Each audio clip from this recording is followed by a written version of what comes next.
All right, hello everyone. Dave Brown, Chairman of the Trustees of Osgood Hill, and we will begin our meeting shortly as soon as I pull up the statement that I'm supposed to read, which I thought would be in the invite, but isn't. Bear with me a moment, please.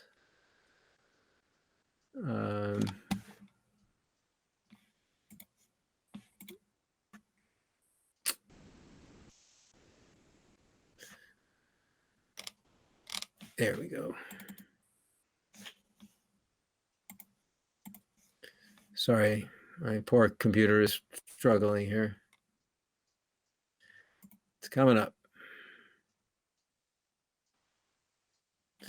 We can say the meeting's called to order at 5:08 p.m. And any second now, I'll be able to read to you the appropriate statement.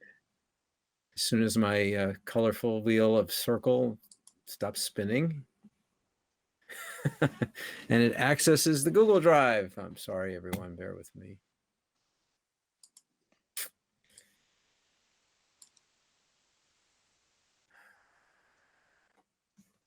Jerry, do you happen to have it in front of you? You could read it. Yep, I have it here. Yeah, would you mind? Because Sure. It's just not coming up. No worries. So pursuant to Governor Baker's March 12th, 2020 order suspending certain provisions of the open meeting law, GL 30A18, and the Governor's March 15th, 2020 order imposing strict limitation on the number of people that may gather in one place, this meeting of the Trustees of Osgood Hill will be conducted via remote participation to the greatest extent possible. Specific information and the general guidelines for remote participation by the members of the public and or parties with the right and or requirement to attend this meeting can be found on the town's website at www.northandoverma.gov.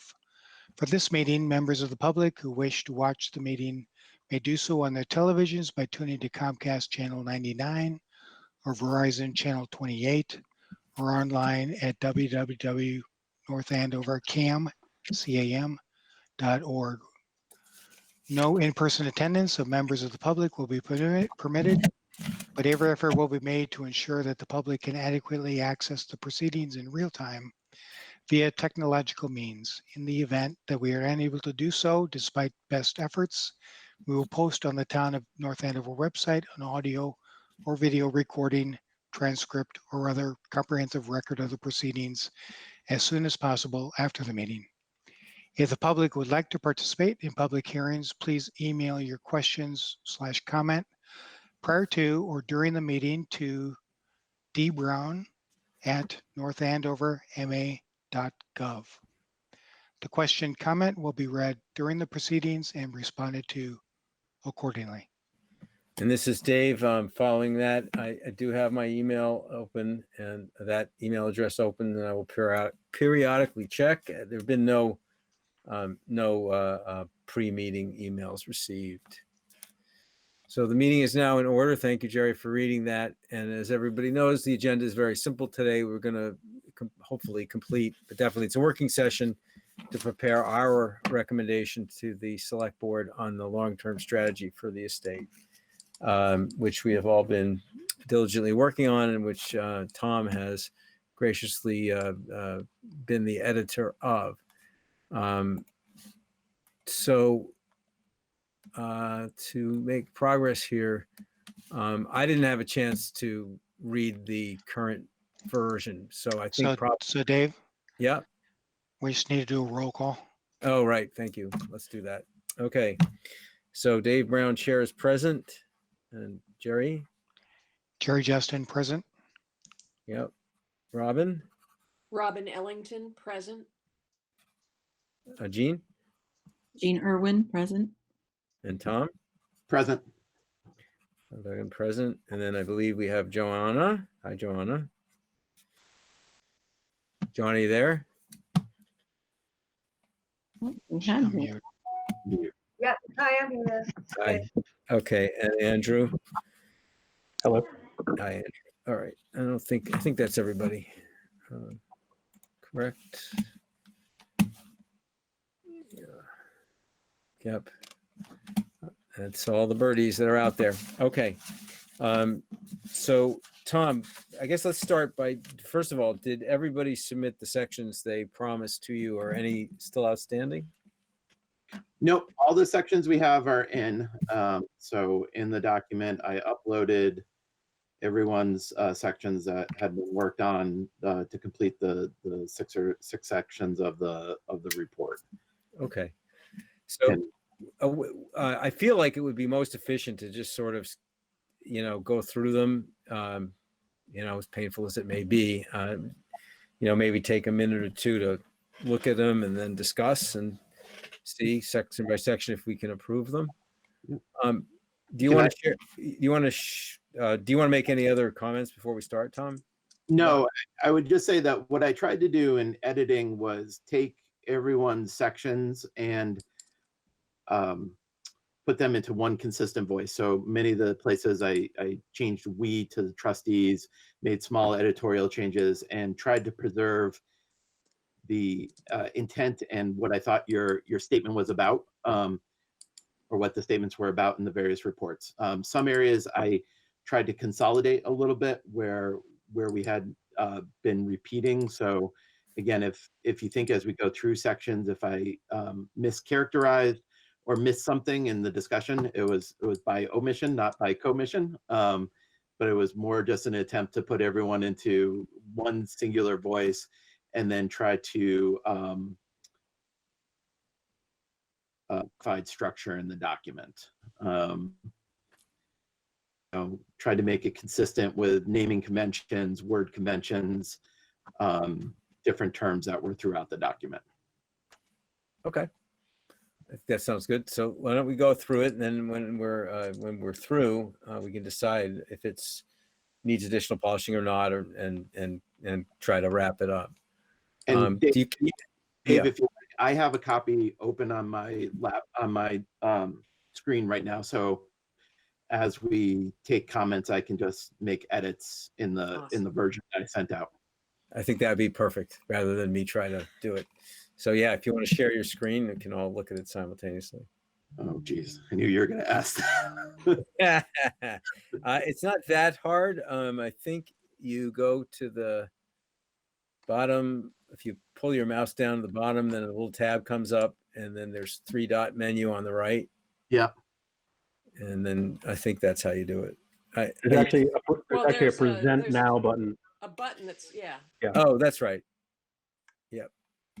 It's in the all the way on the right next to the 3 dots. Yep. Should be. Yeah, little plus sign says present now. Yep.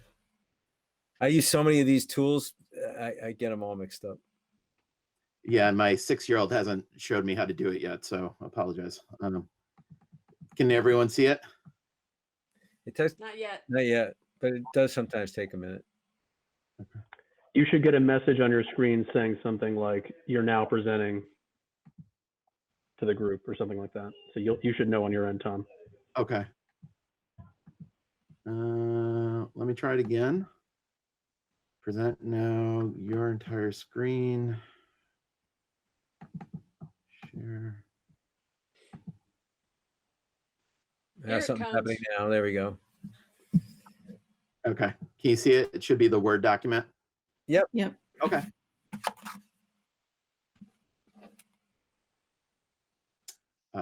So the first section was the introduction that we had reviewed at the last meeting. Just made some small edits that I had gotten back from members of the group, and just formatted it a little bit differently.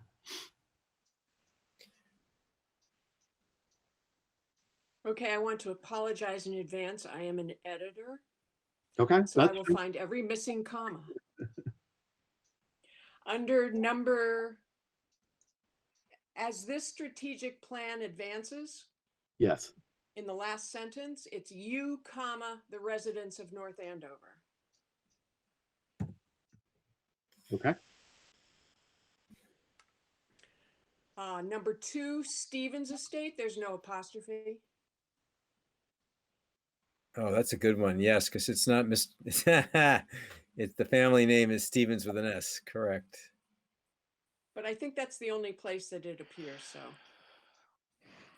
Okay. So this is Jerry. So one comment, I know, I think Jean had brought it up at the last time we talked about the introduction is, I guess, is that last paragraph there sufficient related to what this is intended to do, for the select board. So we're turning this over to the select board. Is there clarity here in this introduction of kind of what this is and what they're supposed to do with it, basically? That's a great point. And I'm just asking because I know that was a point that Jean made. It's kind of in here, but maybe it needs to be more explicit. So I just pinging Jean to Yeah, get feedback. Yep. yeah, more or less like, it is our, I don't want to say hope, but it is our hope that there would be consideration for, our plan because I do think it complements the long-term, committee. It's not hugely different. We don't have hugely different objectives. It's really comes down to the RFP and where the responsibilities and what responsibilities we have. Select board. Yeah, these days they call it the select board. Yeah. Yeah, I know that still hasn't changed yet, but it's habit. Sorry. Get rid of the board of before that. Do over. Mulligan. That is the phrase, not the thing itself. Select board, consider this plan as decisions are made about the future of the estate. Are debated. Debated. The future of the. Well, the decisions are not debated. So I would say as decisions are made. Either decisions are made or as options are debated or discussed. I like options are discussed. Yeah, options. That's good. And then it would be regarding the future of the estate. Yeah. See, Robin, I do listen when my wife tutors those kids. Oh, is she an English teacher? SAT tutor. Oh, awesome. That's good to know for the future. For my Yeah, there you go. A little commercial. Sorry. Okay.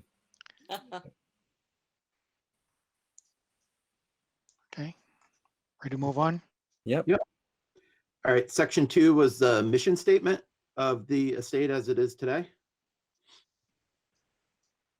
So the apostrophe has to be removed from Stevens. I don't have an Add to. apostrophe on my.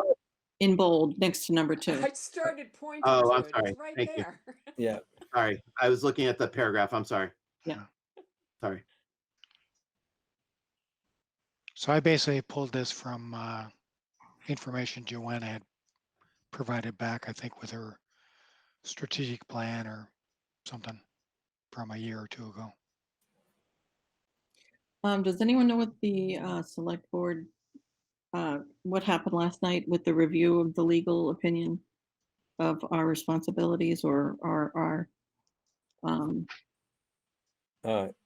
I, Jean, can we discuss that maybe at the end? It's not on our Or agenda. tomorrow night. well, I just didn't know if it had to do with the mission statement, if we needed to put something in there. Okay. All right. All right. Okay. So 3 is governance, and Dave, this was the section that you had drafted, and I made some very minor edits here. Apologies on an earlier draft. I didn't catch that I had put in the town manager's last name when tracking changes. So Okay. typo on page 2, but this is the section that you had drafted, Dave. Okay. Yeah. So give everybody a chance to read it.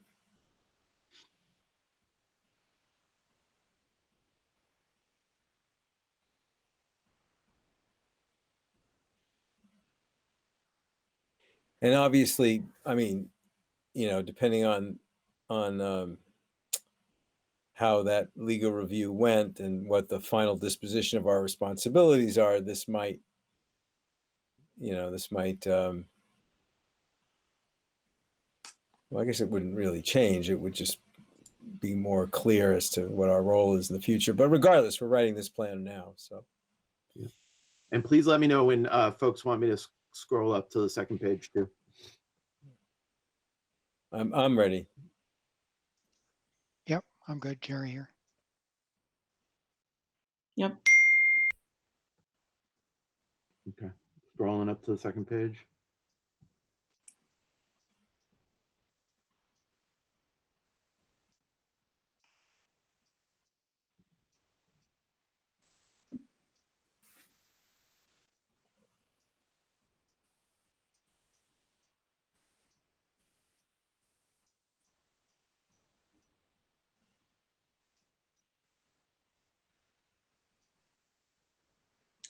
Can we say Town Manager Melissa Rodriguez has partnered with us to date on the management of the estate?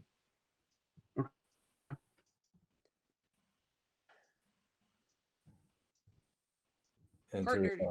yeah.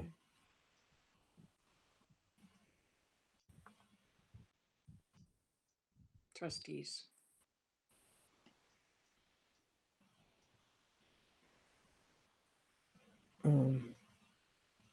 Partner with the trustees to date on the management of the estate. To resolve the issues inherited. Ooh. Well, what I would say, what we inherited from the former town manager is ambiguity, right? I mean, that to me is the principal issue, right? Yes. So Yeah, that's kind of redundant there at the yeah, end there because it's in the beginning. yeah. So I think the edit, that the way Tom has it edited now, this is Dave's opinion. I think that it's good the way it is right now. Okay.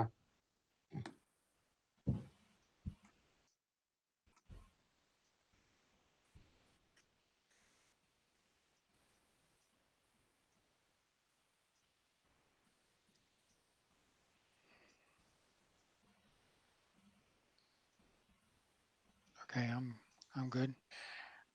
Since the review is complete,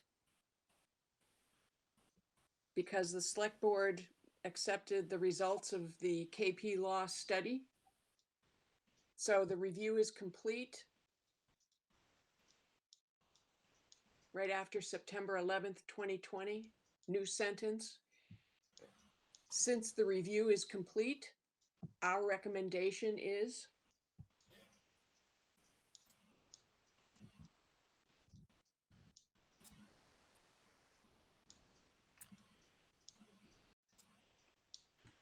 So we know that as a fact. Yeah. Did you listen, Robin, last night?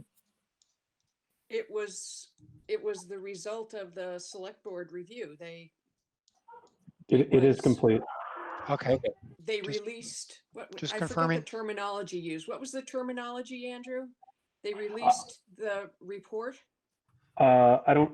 So unfortunately, I didn't have time to listen back to the Board of Selectmen, so I couldn't confirm the terminology. But they've I think approved. that's close enough then.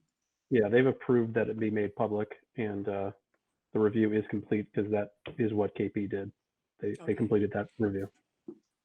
So I mean, I think it's important. What was the determination? I know we want to discuss this tomorrow, but I think it impacts this whole paper. I can discuss it, but I want to defer to Dave on when that's discussed. So let me think a minute. So the well, when I wrote this, right, I was thinking that there were sort of two possibilities that would happen. One is they would say, yeah, all that's, for lack of a better way to put it, our responsibilities as defined in 97 were still in force. Or they would say, I guess there were three possibilities. They would say that. They would say, no, they're not in force for some set of reasons. Or the third option was that we really can't tell you, which is the inconclusive option. And so I guess since it's public record, I'm just thinking out loud here, but if it's public record now, if that report was released, I guess we can consider its result when we write this paragraph. So yeah, This is Jerry. I think what we're doing here is independent of, at least for today, with the review, or not. Because really what we're proposing is a strategic plan that is complementary and maybe a bit of an alternate to the long-term advisory committee. And later on in this document, this is essentially think of it as a recommendation that the select board's going to consider. okay. And kind of in parallel with that, we're also asking for some clarity on the role of the trustees of Osgood Hill. So in my view, regardless of what the review was, I don't think it changes the meat of this document.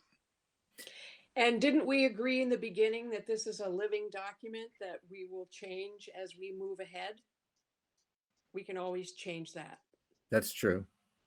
That's fine. I mean, listen, I'm not, that's fine, whatever everybody decides. I'm just thinking if they said we have absolutely zero authority, we might position this differently. I tend to agree with Janine that if the answer is we have zero legal authority, then that's a different statement. If it's the other two, then the approach is different from this. Although I can't imagine that would be the response from. I would wonder what their actual response is. Well, does anybody, Andrew, do you know could you summarize what that legal opinion is? Yes, and I think, and I know this was very late in the afternoon, but I believe Melissa did send you the opinion from KP Law, and I can, in this chat function, paste it to you guys so you see it, and then I will just, after sending that, so you'll see it in your chat right now, and after sending that, I will just quickly read the summary, which is pretty short. The conclusion: in sum, it is our opinion that the town meeting, in authorizing the acquisition of the Stevens estate in 1994, conferred the care, custody, management, and control of that property upon the Board of Selectmen, and the board has retained that authority since that time. It is our opinion that the trustees are charged with studying, overseeing, and planning for the estate, and are an advisory body, but do not have independent decision-making authority. In our opinion, the trustees may be dissolved at any time, absent further action by town meeting. The board, in my opinion, would be the appropriate body, the board being the Board of Selectmen, would be the appropriate body to make recommendations regarding the use or disposition of the estate, but the trustees may also make recommendations to town meeting as described above and with the board's approval. So it's basically saying that the Board of Selectmen is the authoritative body with respect to the Stevens estate, and that the trustees of Osgood Hill are advisory in nature. That's the high level takeaway. How did they come to that formation of that opinion? So there's a lot here. Yeah, you can, by the way, let me interrupt Andrew for 1 second. You can click, Tom, on the link in the chat and it'll take you to the document. So, I mean, there's a lot to go through, but they go through a pretty, I'd say substantial review of various documents, including town meeting minutes, articles, the 1997 article. So under the analysis section, they talk about management and control of the estate. It's in regards to the board, i.e. the Board of Selectmen. It says, in our opinion, based upon the above information, the actions of town meeting, the board is authority of all matters, fiscal, personnel, and facility administration with respect to the estate, and may delegate this authority to the town manager or the trustees as it sees fit. Collectively, the two relevant votes at the 1994 special town meeting authorized the board to acquire the estate and quote unquote operate and maintain the estate through a separate legal entity. This vote, in our opinion, gave the board complete control of the estate, subject to town meeting approval for funding, appropriations, sale, and leasing decisions. In our opinion, this was a clear designation of the body with control over the estate, with the trustees created by the board and acting on its behalf pursuant to the town meeting vote. Any transfer of control of the estate would need to comply with the process established in GLC 40, subsection 15A. While town meeting subsequently authorized the trustees in 1997 to quote unquote oversee and manage the estate, that vote was explicitly premised on carrying out the original 1994 vote, which again provided the board with control of the estate and did not constitute a transfer of control of the estate to the trustees, in our opinion. So that's just some information. I don't know if that's driving at your answer, Tom, but that's where they came down on it. That's where KP Law believes the authority lies, is with the Board of Selectmen. And then, yeah, there's more, I'm just scanning it, but there's more detail in the paragraphs that follow that talk about if it were to have been any transfer of control of the estate would have had to have been undertaken in accordance with the procedures established in a different general law, GL. And then gives examples pursuant to that statute, what steps are required for transfer of control of the estate to the trustees. So, all right. I mean, we can all look at that in more detail later. So this is Jerry. So essentially, do we just take this section out? Do we take governance out of this document? Because again, it's a strategic plan, right? Forward thinking.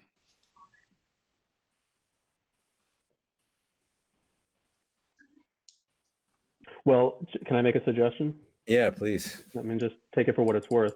You know, if it's this body's opinion that you should have authority / control on of the estate, you can state that as your preference or as your goal. You know, that the Board of Selectmen and I think through town meeting would have to approve that, but you could certainly point them in that direction if that's what you felt needed to happen. Now that this legal document, if you want to accept its findings, says that the Board of Selectmen are the ones with the authority and control. Right. So thinking again out loud, it's Dave speaking, right? So what that was a legal opinion that was sought by town manager, and their opinion is what they said. Our opinion could be different, right? And so it kind of guess it's up to us to how we want to, what we want to do next. But the purpose of this meeting really was to prepare this document. Dave, can I just make a comment? Sure. I'm reading from the KP Law. It says, were the trustees were WERE, the trustees to prepare a plan for continued or altered use of the estate that did not involve the sale or lease of the estate. In our opinion, it would be appropriate for the trustees to present such reports and recommendations to the board. However, because town meeting warrants are issued under the hand of the board and the board has discretion over what would appear within those warrants, any recommendations of the trustees would need to be approved by the board before presentation to town meeting. So you can obviously make a recommendation, unless I'm interpreting that wrong. Well, I think there's two parts of that, right? So citizens, independent of the Board of Selectmen, can make recommendations and have warrant articles created. So I think what that section is saying is that we still have the authority and the ability to make a recommendation. But again, Right. the choice of the Board of Selectmen to go forward with it, unless the number of residents required to put forth a warrant article, pick up that recommendation and carry it forward. So I'm not sure what we do with this section. And to the broader point of what Dave was getting at, what the purpose of this is. So we can make recommendations of how to bring the estate back to a sense of normality, or this is all moot and they're going to outsource it as they've already discussed, with or without town meeting approval.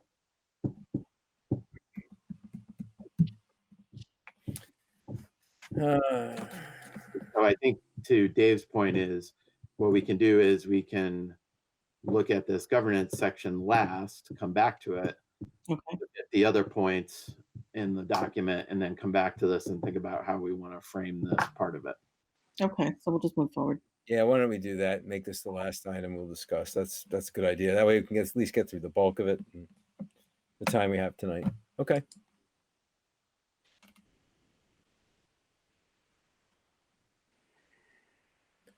So I guess, Tom, you should scroll down and let's review the rest of it. So the next section is the start of the strategic goals that we had for the document. And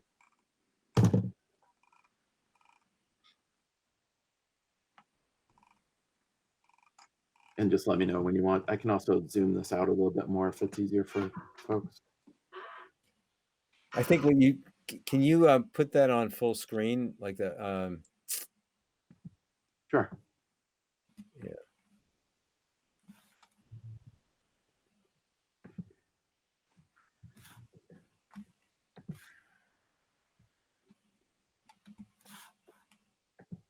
Nope, sorry, no. Not like 100%.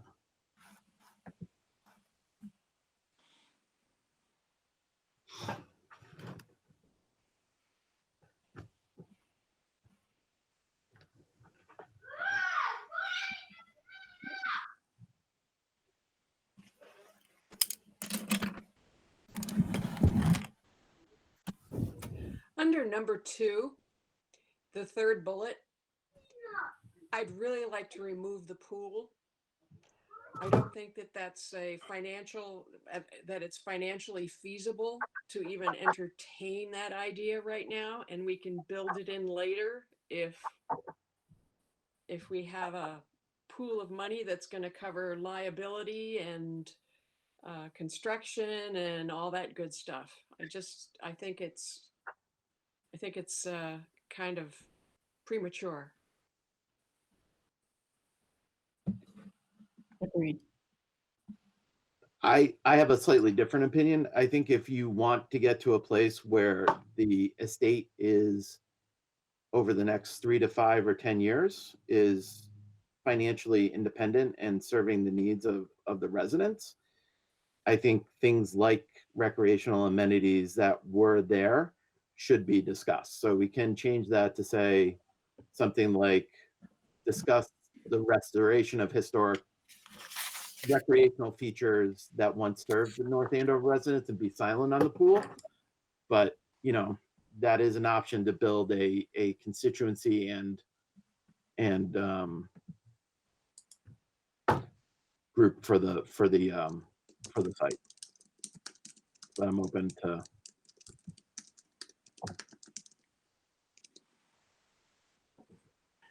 Or recreational features that once served. I kind of agree with Robin. I think that should be, there's so many tangents that spin off of having a public pool. And we're having a hard time maintaining, not hard time, but for us at least to have a word and an opinion maintaining Stevens Estate, to add a pool into it and all of the things that entails. I mean, North Andover wants to develop a pool for the community. I think it should be a completely separate entity. Yeah, put it next to Steve's Pond. I think that serves the town for now. Actually, it doesn't, but that's a different conversation. Yeah, I kind of agree with Tom on that point, but it maybe the way to handle it is that. So I didn't even know there was a pool there. I take it it's been filled in and disappeared. Yep. Yeah. Yeah, it was actually run by the North Andover Recreation Department for several years, back in the 90s and the 80s, and it was open to town residents to go swimming in as an alternative to Stevens Pond. They ran programs out of there. It was lifeguarded. It was run by the rec department. Hmm. And they actually charged fees for it too. Wow. It was to the Stevie's Pond pass that you buy. So maybe the way to handle that is I think it's a worthwhile goal to consider restoring historical features, and maybe instead of saying such as the pool, you could say including possibly the pool, just leave the thought in there. I understand what Robin and Jean are saying, which is that this is already, there's already a lot of opinions running around about how the place needs so much work to restore, and that would just be adding, even more. But Tom's point is that it would be a way to enhance the attraction if it were there. So I mean, I would just consider it. It's an option. That's all we're saying is consider that kind of thing. Could have a payback. You know what I mean? We don't have to recommend it outright. It could just. I think it's a great issue for Well, the town, but not for the Stevens statement. That's one person's opinion. yeah, I mean, this, Jerry, I guess it's captured to some degree in the second bullet and the last bullet, particularly the last bullet. If we're talking specifically about a pool. Well, I think it gets to the broader point of what do the residents want to use the Stevens estate for, right? So if you want to remove the reference to the pool, I understand that. But I think the question is out there as to what other active and passive recreation does the community want to use the estate for? Not just as a wedding venue, but what are the other uses that the land could provide? Yeah. Bullet 2 and the final bullet, as you say, Jerry, kind of does cover that. And so in that case, you could strike bullet number 3. Okay. Yeah, I was just thinking on the last bullet, to Jerry's point, just at the end and write possible restoration of a pool,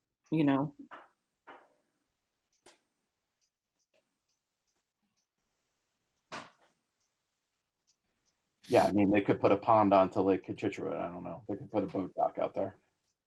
There's all sorts of things. But I think the way we've written it broadly here, if we take out the reference to the pool, is when you get to the public outreach part, it could lead people to think about how they want to use the estate and engage with the estate and the value that they see coming from the estate.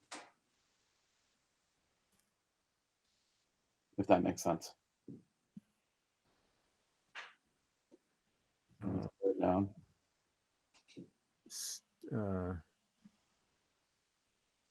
Do we talk about outreach down there somewhere? We do, don't we? Number 3 is outreach. Okay. Yeah, it's right there. So Tom, are you suggesting we add a bullet to that basically says, solicit inputs on other uses of the land? No, I think we talk about it later on in the section that Robin wrote about the process that we go through to get feedback from the community. Okay. I think then this is just leading us to a broader, this strategic goal of number 2 is really saying there's more to the estate than just the house and having weddings and events there. It's more about engaging in active and passive recreation and learning opportunities. And then people can decide we as a community can decide what that means for the estate, I guess. And so we can just be silent on the pool and say, if people want to discuss having a pool or having other activities, that's fine. Okay. Yeah, I'm good with that. Something I just picked up on too that I missed before. Formalize a memorandum of understanding. That's a contract. I don't think we need to have a contract with the North Andover Public Schools, do we? Can't we just discuss or establish a formal relationship with the North Andover Public Schools so that we're included in their curriculum?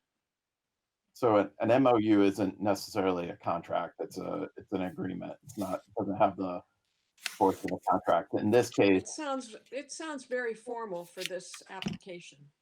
well, I guess the question is we've heard about that the schools and recreation department were supposed to be doing things at the estate, but we haven't seen that come to fruition, right? So establishing some type of formal agreement with those departments that lays out how they're going to hold events at the estate, what fees they're going to charge at the estates, what programs are, doesn't have a bad thing. We can soften the language to say, create an agreement or create a plan or Ju- something like that. Yeah, can I I- jump in here, Tom? I mean, a memorandum of understanding by definition is not a binding document. It's a memorandum of understanding. It's basically writing down how you want to behave, right? It's not enforceable, right? Legally. It's just two parties saying this is how we intend to work with each other. So that I think it's fine to say it that way. You could say formalize or execute a member, like, it should match the language of the bullet below it, but I think either one of those is okay. It's not a contract.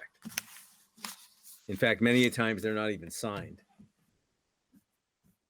Yeah. But it is a commitment on what we're suggesting is we write this stuff down, right, and publish it.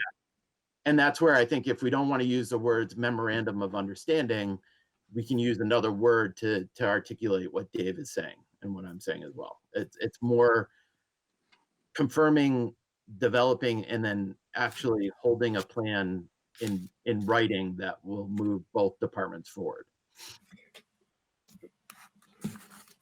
So maybe execute an agreement. Well, Or that, No, I think it's fine the way it is. Now Yeah. that you've explained it that way, that's good. yeah. And in fact, I like the word formalize better, Tom, to actually it kind of addresses Robin's point. Yep. I'll Because the change. word execute is kind of a little harder. Yeah. I mean, it's a little bit softer in the previous one. I was trying not to use same word again, but I'll change it to formalize. Yeah. I think it's fine. We're basically committing ourselves, assuming this were accepted, to write it down. Just write it down. Yep, write it down. And then everyone can work towards that common goal. Right.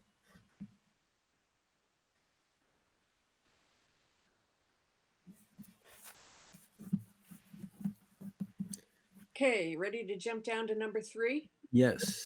Second bullet. I'd like to replace the word re-engage with engage and expand. That's fine. Okay.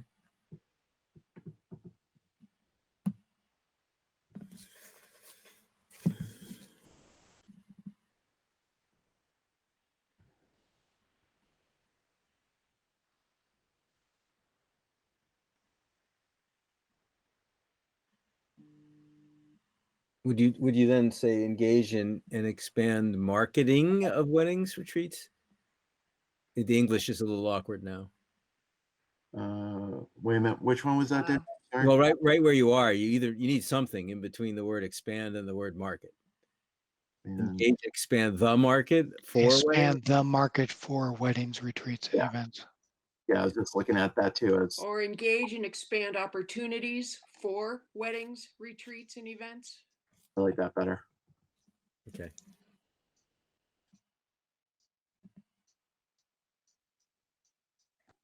There you go.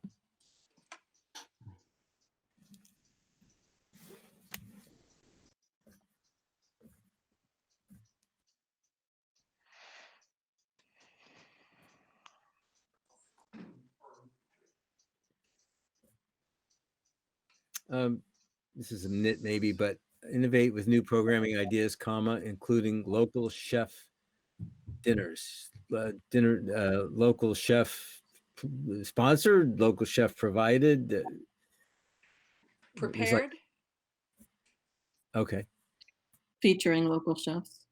Including dinners featuring local chefs or dinners. Yeah. Okay.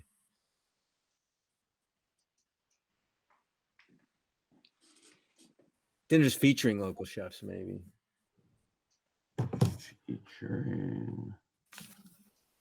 Featuring, yep. Because they're not necessarily going to provide. I mean, provide kind of somebody's paying for it. So this was kind of like I think when I was thinking about this, I was looking at Joanna's original strategic plan and thinking about what like Michael Smolak does out at Smolak Farms with his dinners. Okay. Kinda I like- knew I knew it was meant. I just trying. Yeah, no, but it needs to be cleaned up. Yeah. Is that better? Local chefs. Let me get rid of that last dinners. I'm kind of reluctant 2 bullets down to put in by hiring staff to provide both free and ticketed family-oriented events. I think, any mention of us hiring more staff is, I would think they're going to say how you're going to support it. I mean, we're showing how to support it, but I don't know. Is that a recommendation we want to make right now? It's part of the financial plan in the next section. To hire additional staff, and I think based on that plan, the estate and all the assumptions included within it, Yeah. it's feasible. Yeah, I agree with you. I agree. I mean, I think this is a chicken and egg argument, right? You don't hire the people, you don't generate the revenue. You don't generate the revenue, how can you hire the people, right? So it becomes part of the self-fulfilling prophecy of the estate. I think if you look at the comparisons that were used by the long-term advisory committee, you see a much more broad, deeper staffing program that allows for more events, which then generate more revenue. And then those revenue generating events help subsidize the free events that are occurring on those properties. So I don't know, to Jerry's point, how we don't talk about staff and connect it back. Yeah, I agree. I think most of us, after a couple of meetings on the trustees, quickly realized that it's a, we're starving the place and operationally. Or how about as visibility of the estate improves, we not reserve the right to, but can hire additional staffing as the visibility and the popularity of the estate features. I don't know. I just don't want them to think that right off the board we're asking to hire on a new staff member.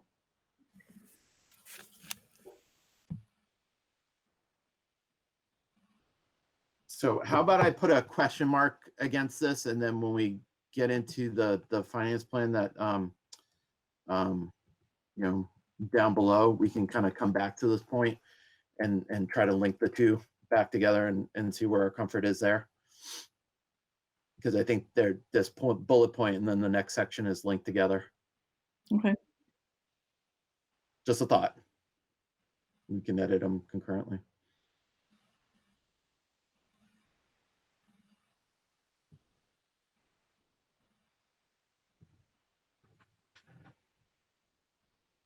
Okay.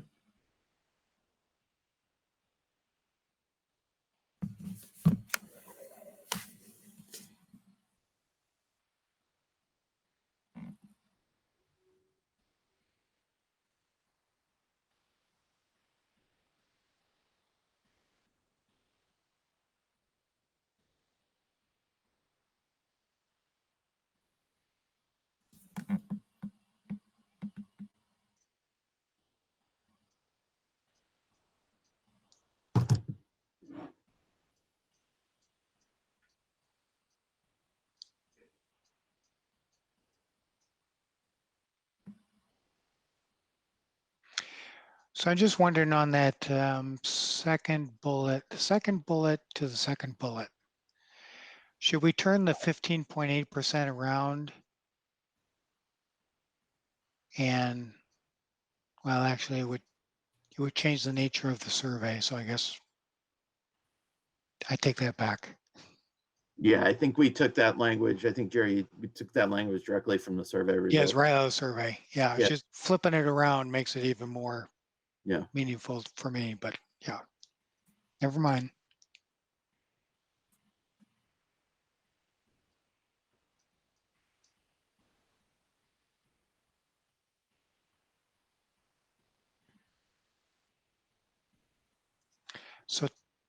So on the financial plans strategies, the second bullet, Hmm.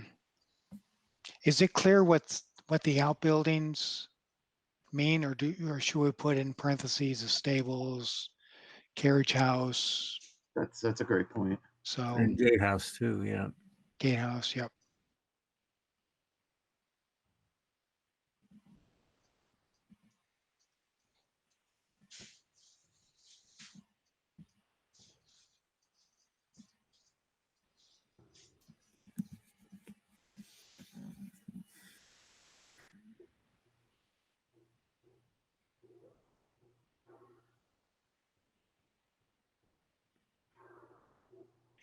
And maybe in that, just at the end of that same sentence, in their current condition, are not able to sustain fee generating services in their current condition.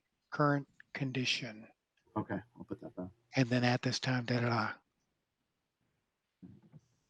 Condition.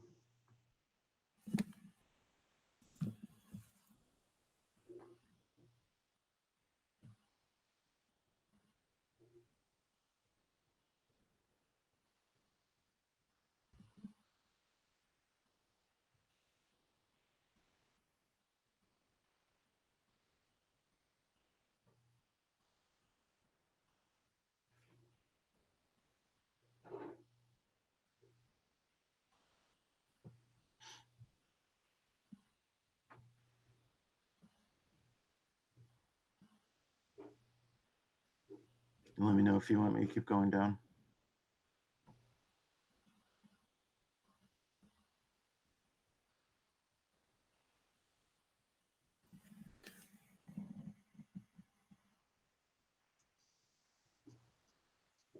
I'm good. And Dave's good. Yep.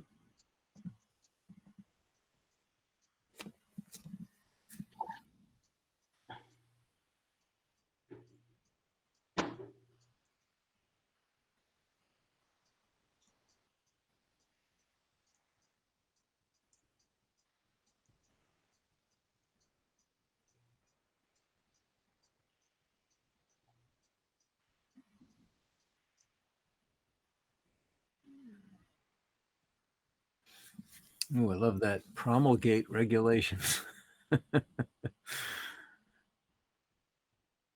It's not your everyday verb. No, I'm sorry. I fell back on my old drafting habits of my old life. That's a word I used to use a lot. We can change it. No, And no, no. Actually, it doesn't even need to be regulations. It could just be policies or something. actually, that is a more significant point. Yeah. Maybe we should think about a better way to phrase that. What you're trying to say is, hey guys, help us out, direct some stuff here, Yeah. right?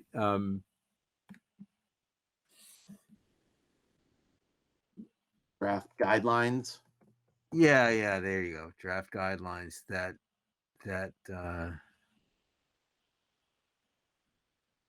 I require, when feasible, all counter school programs utilize the Stevens State as the preferred site for.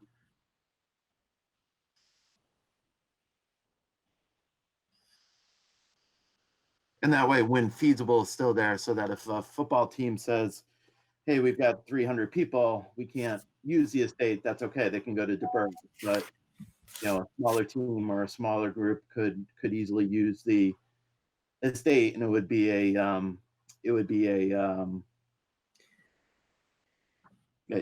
competitive pricing structure. yeah. I'm just I don't know, require. Yeah, let's leave it. They won't do it, but we really want them to encourage. Maybe we just put request instead of require. Or recommend. recommend. Recommend as the first choice, recommend as it should be their go-to unless there's some reason not to.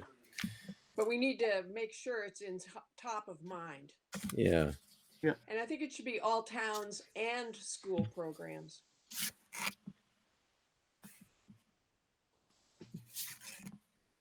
Yeah, I just wonder about the word. I'm just thinking out loud. I'm wondering about the word require, if that's something that would, we really want to earn their trust. You know what I mean? Not have it edicted. Mhm. So I think that softens it a little bit. Draft guidelines that recommend, when feasible, all town and school programs like Yeah. the state. Yep. That's Yep.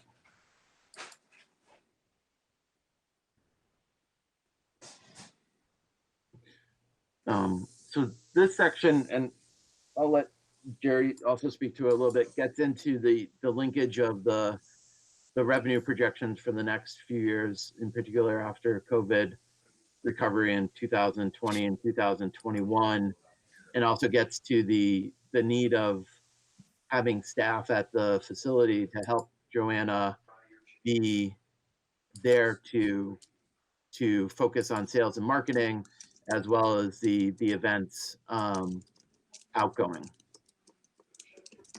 And I think this is why we are linking it back to the original point about having staff be enumerated in the goals to help support it. Yeah. I mean, zooming out for a second, just speaking frankly, right? I feel I'll state my opinion. I don't know if everybody agrees with me or not, but after watching this for a while, it's really clear to me that this is a classic case of an underfunded entity. And it's like you said earlier, Tom, self-fulfilling prophecy, right? If this were my business, it's like, I mean, to be blunt, it's like go big or go home, right? It's if you're really going to do this right, it's got to be properly staffed, and I feel intrinsically that's big part of the issue. And I don't want to pull punches there. I think we should state it. Guys, you want this thing to really work, staff it properly. Give it a period of time, and if it doesn't get there, then get rid of it. You know what I mean? Rather than what's happening now, in my opinion, is by starving it, it's sort of limping along, and surviving, but it can't thrive.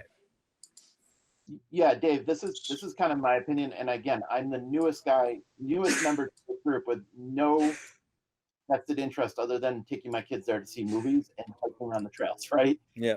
It's a beautiful building, but it's been starved either intentionally or by benign neglect over the past 10 years at least, if not longer, in that if this was my business, you have to make investments to grow your business, right? And we've just seemed to have anticipated 10% revenue yields based on the last plan given by the town manager, not Melissa, but the former town manager. Yet we capped the growth in expenses at 3% or less with no staffing and no increases. So either we're going to invest to make this feasible and come up with a period of 12 or 24 months to make it work with some appropriate metrics to gauge success, or we really should talk about what does it mean to transition this to another party. I don't know, right? I mean, Yeah. This is why ECR took a lot of its historic buildings similar to the estates and put them into 50 and 99-year leases, because they were having the same problem. They couldn't staff them appropriately in light of core responsibilities elsewhere in the system. So the easiest way was to put them out for long-term lease. Yeah. I mean, we're kind of at that inflection point now. So this is Jerry. I think those points are good in a summary at some point at the end, maybe as part of recommendations or something. Mm-hmm. This section was really written around how do we get from where we are today to a more sustainable operation by FY25, Okay. basically, and the assumptions that go along with it. So it's a little bit, so I know Joanna had also done within her strategic plan, had also laid out some projections, which I utilize as well, though I was a little more conservative maybe than what Joanna showed. But in the discussion that we had was trying to link the events and an increase in the number of events based on a lot of stuff that we either talked about before or we'll talk about later, and put numbers against it, including growth projections. And then how does that relate to retained earnings? The bank Yeah. account that we've talked about. Those are at the end of the day, clearly showing a way to support, capital operations, increased headcount, and a tidy sum in retained earnings is, I think, the story that we're trying to get to. So, Okay. I think that's a good suggestion, Jerry. Maybe put some of that kind of language in the conclusion. And just from my perspective, what I appreciate about this as a new person is that in these charts and the way this is drafted, using Joanna's information as a base, if we're all comfortable with it, is it says that it's not unreasonable for us to figure out post-COVID, how do you increase from 34 weddings to 49, the social, the town, and the corporate, which are relatively small growth yields, but have a fairly high impact on the retained earnings, even accounting for the question of bringing on more part-time staff, right? So if you invest and post-COVID, we're able to go back to these types of events, then it should be able to bring the estate back to a level of profitability. May not address all the capital needs, but it'll start to chip away at it. So I'm just going to move to the next page if everyone's okay with that. Yep.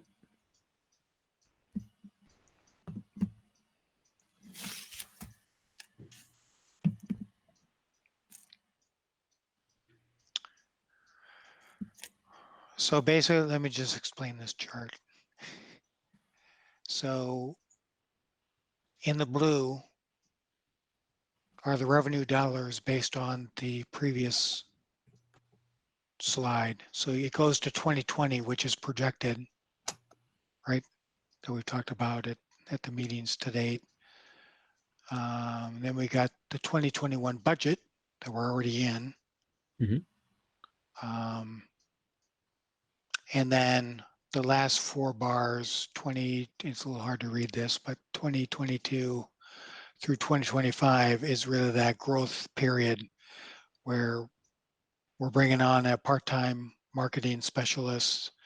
We're driving, further reach out, et cetera, to drive revenue. And then the gray box is Joanna's observation and certainly shared with the board around the indirect expenses. And that, how do we go from, I don't know, say 40,000 up to like 80 or 90,000 in like 3 years? So this stabilizes that. And I think the assumptions are in here somewhere. So anyway, it reduces. Next page, I'm sorry, Jerry, I can move Yep. those. Yeah, we may want to just reorder Okay. that section. Just go back to the chart one more time. Let me just explain it, and then we can go back. Yeah. So the gray boxes is the indirect expenses, which is essentially the cross charge from the town. The orange boxes are the operating expenses, which we pegged per Joanna's feedback at 4% increase year over year. So that's just a plug number. And then the black line is retained earnings. So you can see, and then again, as I said, this is a little less aggressive than what Joanna had, but it gets us by FY25 to over 400,000 in retained earnings. But a big assumption is, as was referenced earlier, capital for the main house and the immediate grounds is coming from grants, donations, is coming from someplace else, not out of retained earnings. And then we're going to build that account and use that account to Certainly fund maintenance and, other operating expenses, not the capital stuff, but maintenance, and provide an opportunity for additional headcount as the number of events grows. Okay. That's the story Yep. in a nutshell. So, Yep. Okay. And and try so, to get it in one easy chart. and so I think in terms of this, as I scroll down, down here at the bottom where I have that start of move up is the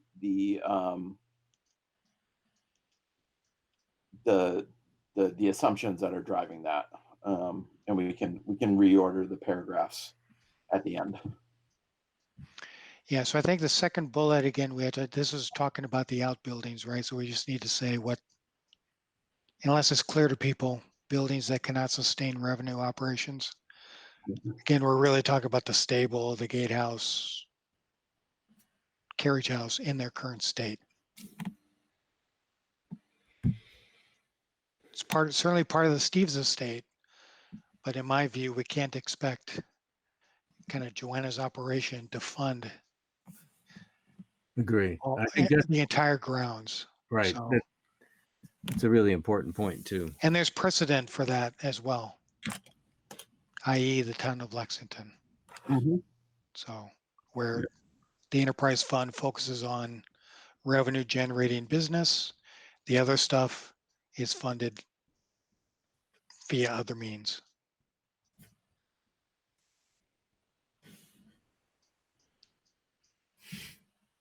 Makes sense. I'm good. Anybody else have a comment? Looks good.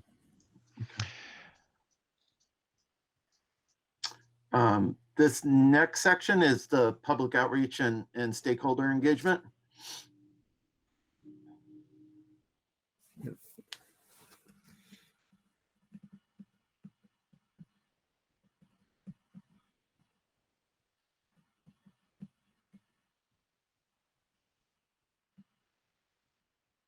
Well, we might want to we might want to edit this, but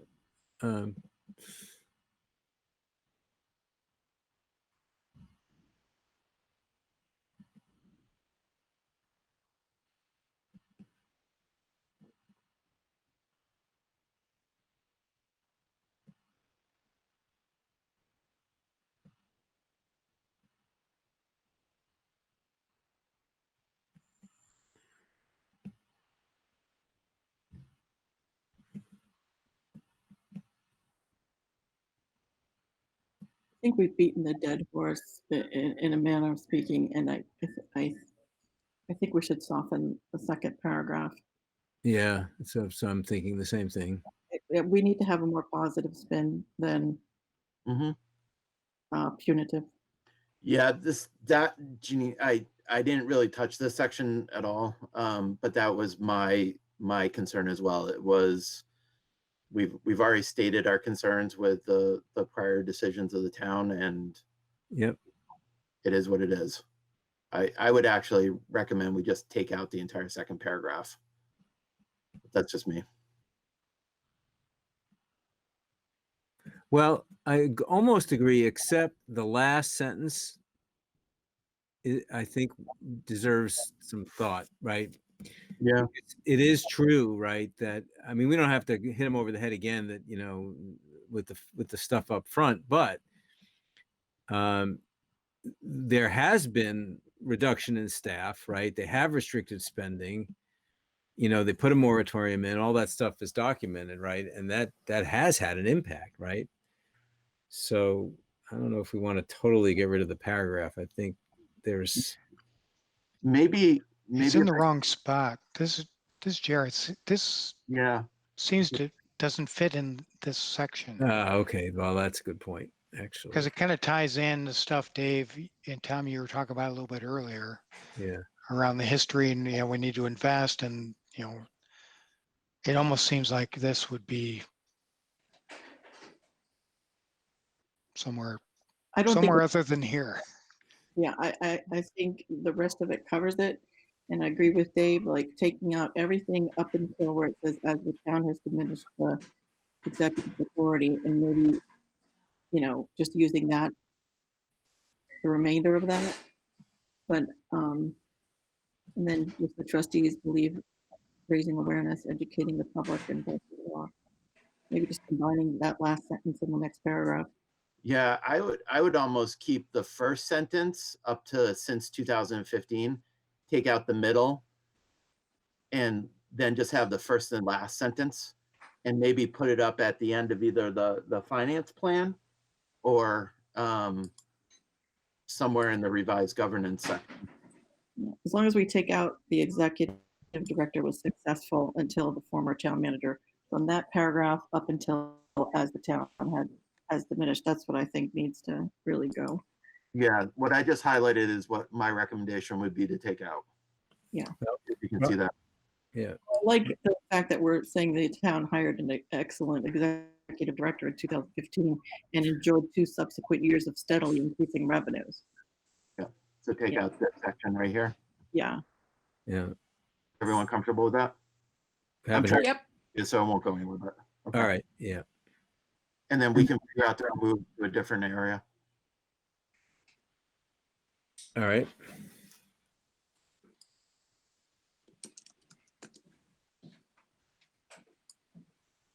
You can move on, I think. Okay. I particularly thought this chart was excellent in talking about the stuff.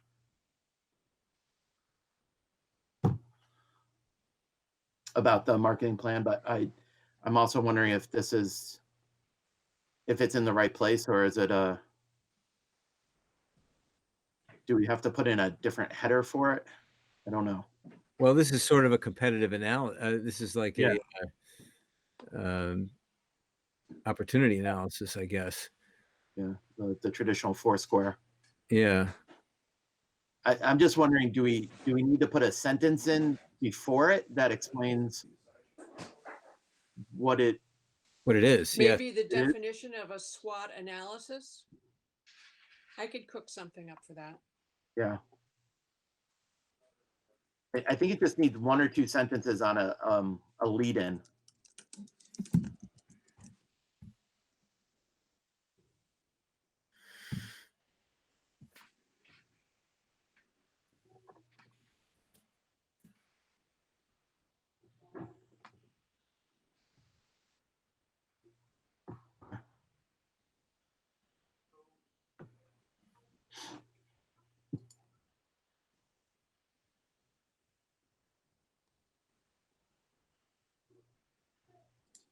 Do you want me to keep scrolling down, or?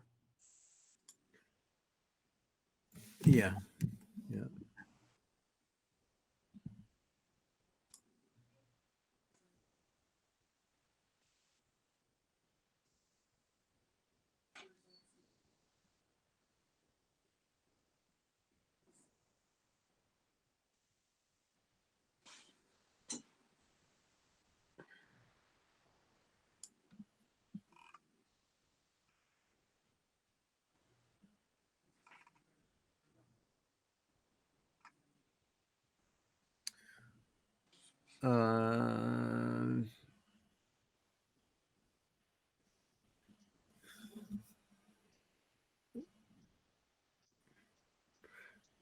We should say some. I mean, we're not only serving North Andover, right? I mean, like certainly other businesses from other towns would be welcome. I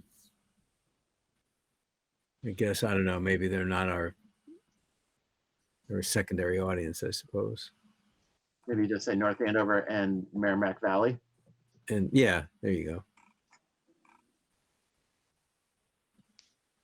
And other, maybe other Merrimack Valley businesses and other Merrimack Valley businesses. Another. Okay. Anything else on page 8 before I scroll down? No, I'm good. Good. All right. We're down on page 9. I thought this section was particularly strong. I really liked it, about laying out a plan to communicate both to other boards and committees, but also to the public.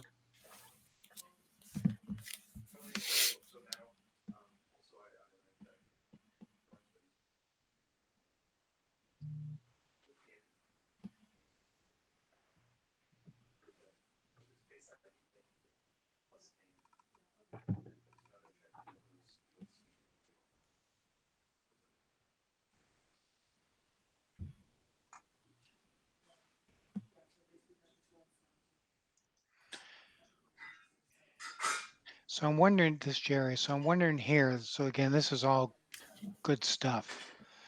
Now I'm back to the resource question of who's going to get all this stuff done. And is now the time to, I don't know if, I'm not sure who wrote this section, but besides the half part-time person, focused on marketing, there's a lot of other stuff here, and I'm not sure if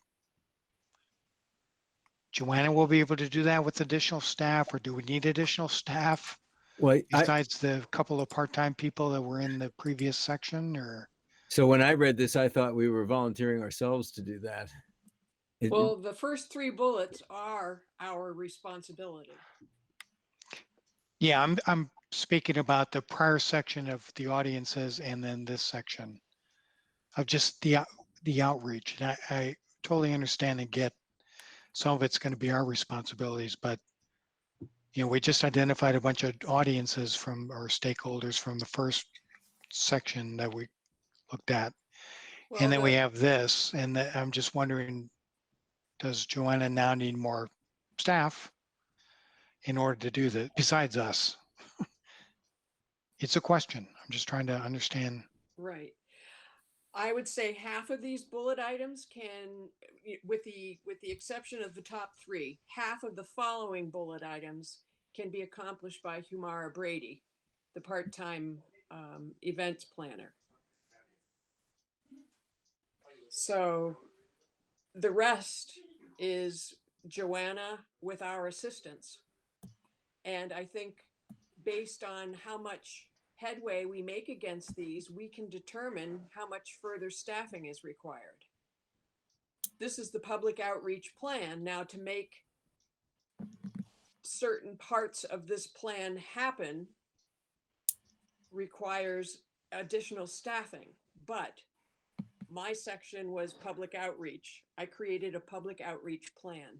So I didn't designate who would be responsible for carrying out every single item. This is the potential. And this is what a sales-oriented entity looks at in order to increase their sales. I don't think we need to address that at this point. Do you think? Or I think don't I know. think it's good as it is. I think that we chip away at it and we do the most important stuff first. So Okay, I weighted that's the fine. things at the top as the most important steps to take first.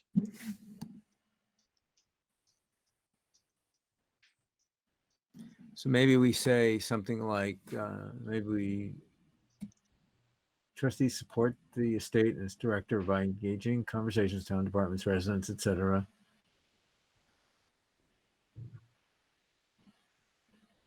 Yeah, you know what? It's missing one sentence. So in the opening paragraph that says the trustees will strengthen and build new relationships with people who can be ambassadors on behalf of the state. We need another sentence there, something to kind of introduce the bullet points. So maybe it's The scope of work includes? yeah, and the scope of and maybe even say in decreasing priority. Well, for example, second to the last, use the improved website, social media. That's something that can take place all year long. So it's Yeah. not a one and done type of activity. Yeah, So we can't really say that it's, low priority. All right. yeah. So, but okay, I think it's fine to say. How did you put it? The scope of work includes. Okay.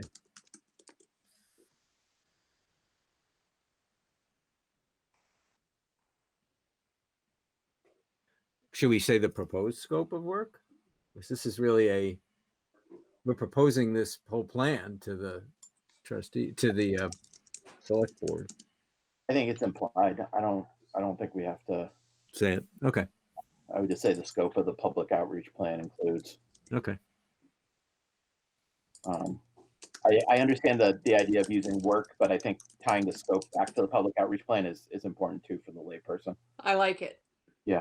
Okay. I'm good. Okay, I'll go down to the last part.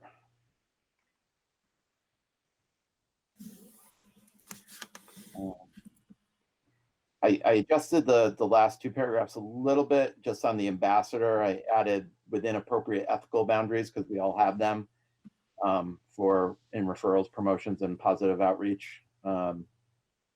Just to make sure that's clear. And then, to your point, I think in your original you had talked about the very necessary plan of creating some metrics that allows us to evaluate the outreach efforts so that we can make corrections along the way.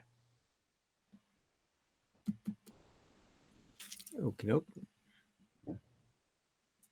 So I just framed the top of this near-term recommendations for 2020, 21, and 22 because that was most of the years we were talking about, but we can do it FY 20 through 2025 or relabel it. Well, I think to be consistent with the financial thing we did, we should probably do that. Okay. Yeah. I'll check that right now.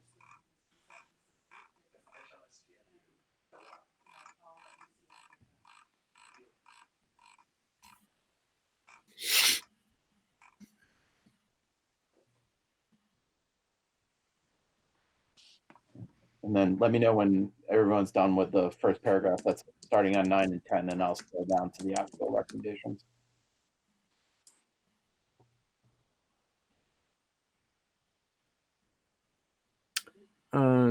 Lori's name is spelled incorrectly at the end of the sentence in the first bullet. It's Burzlaff, so it's not a K, it's a Z. Oh, I'm sorry. That must have been an autocorrect. My bad. No, Somebody from your own address book. I don't know. It might have just been. I think I'm going to do a quick I don't double know. check on that. Tom, Hey, if Yep. you could change my last name to Collentine, that's my current name, please. Okay. So it's COLL COLL. ANTINE. Joanna, this is Dave. I'm going to make a joke now. Go on. Microsoft is going to remember the other name for a long time. Oh, I know, right? Yeah. It will constantly trail me forever. It will- That might have been an autocorrect from looking at something too. It might have gotten just caught in Microsoft. Yeah, Like- no worries. Sorry. No, I think I put that in there. Yeah. So, Gene, can you scroll up? It's go back a little bit. So, do we want to say few additional changes or a few additional changes? A few. Yeah.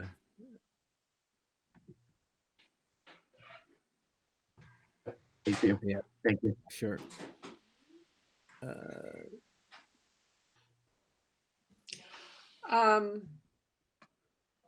First paragraph under section 6, the last sentence, the word complement should be COMPLE. Yes. We're So not that- saying how great the other ones were. We're adding to Right, them. it got by that spelling checker Yes. because it's a word. And it's spelled correctly, but it's not the word you meant. Yeah. Which one? I'm sorry. Compliment I was should going be to point E. at the screen again.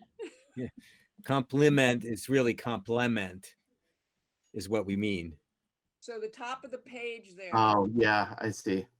end of the Yeah. first sentence. That's a common one. Yeah, I missed that too. Good Yeah. catch.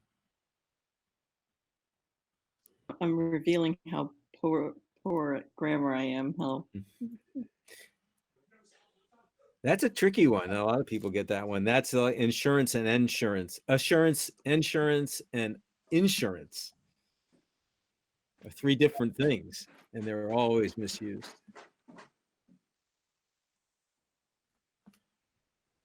Trustee Irwin. Do we want to put Jean's first name in there?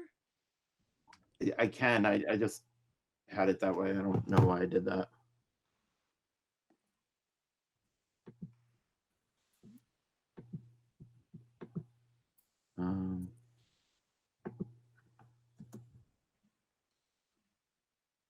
Yeah.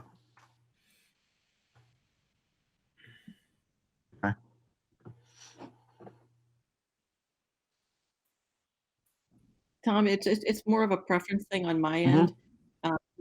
When it came to the other bullet points that I created, I kind of liked the format of like with the sub bullet points kind of thing, rather than it just in a narrative paragraph. I just thought it was kind of heavy. Okay, yeah, we can go back to that. So where would you like me to break them? I saw.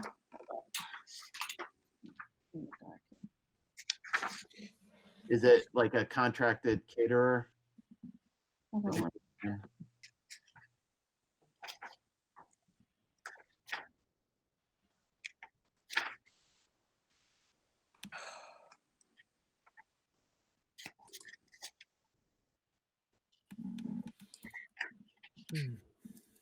What I noticed was under acquire Brightview.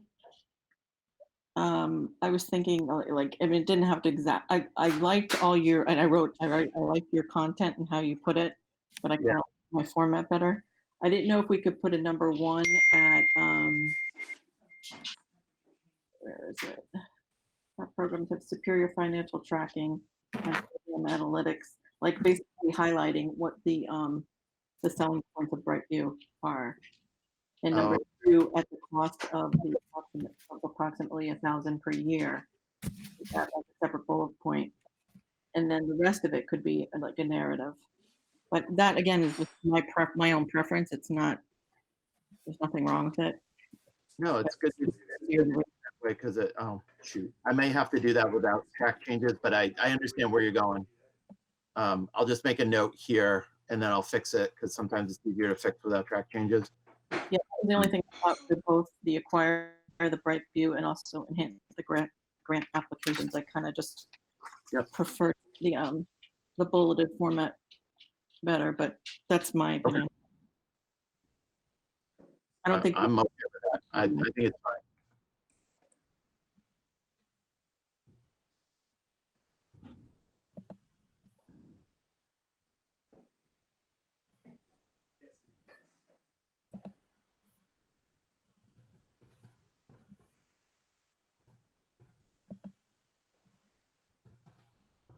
I could even insert it in yours and then send it to you if you want.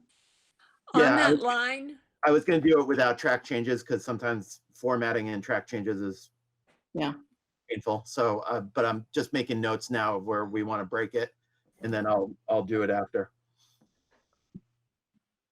Okay. on And that then line under the red new para, but under, there's a Yep. word "and" underlined. I think that's another. Is that another, Gene? With another 2 million tickets processed per week? Or no? Or do we just take out "and"?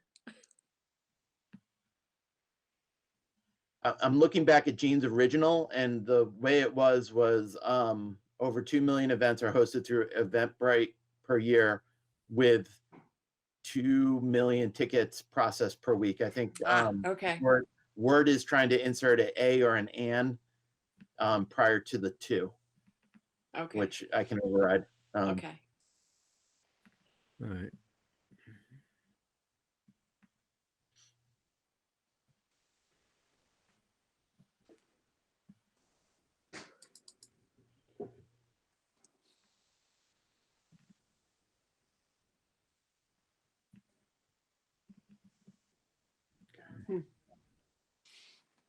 So I agree. I think what Gene, you're right. The grant section is kind of thick. So I will defer back to the bulleted presentation and work on that with you. All right, yeah, because yeah. And I liked how you expanded the avenue for donations though. So this personally was something very important to me because this is something that got touched upon in the long-term advisory report, but I had the opportunity to spend a lot of time at the North Andover Historical Society, which is actually a non-town entity. And it was kind of amazing to me that they've been able to generate over $700K in donations, and they're embarking on $1 million capital campaign. So I think the ability just shown by what happens at Stevens Osgood, the Stevens Library, and then the North Andover Historical Society shows that there's a opportunity for us to look at donations. But it seems like, to Dave's earlier point, we've never gone through that. And in the early days of the estate, there definitely was a closer partnership with the trustees and community development, where in the early days they secured over $750,000 in grants for the operation of the estate, but that seems to have dwindled over the past few years. So I do think these are two areas that do require some diligence by the community to think about how to support the estate. And I mean, I think that could actually be, part of our responsibilities are to, source the grants and find the grants that were like, because as I was looking around, I'm like, well, they are out there, and some of them are small, $5,000, and won't help anything, but that won't help anything with the target, allocation. And some of them were pretty large. Yeah, and I come from a little bit of a background in this too, and I think that there are lots of opportunities where if we set up the structure of the hill, the estate in Osgood Hill appropriately, there are ways for us to access more state and federal grants, either competitive or formula, to bring in. And then again, just looking at the experience of three other historic properties in town, not even going beyond our own borders, they've all had significant donations and cultivated donors over the past, I don't know, 10, 50, 100 years that they've been in existence to do that, right? So I think there's a way for us to think about how to tap those two sources as a way to manage the estate. Yeah, I mean, So the Historical Society is not a town committee, Tom? It's an independent entity? No, it's absolutely independent. And when I was talking with Brian about their executive director, they are an absolutely independent entity from the town of North Andover.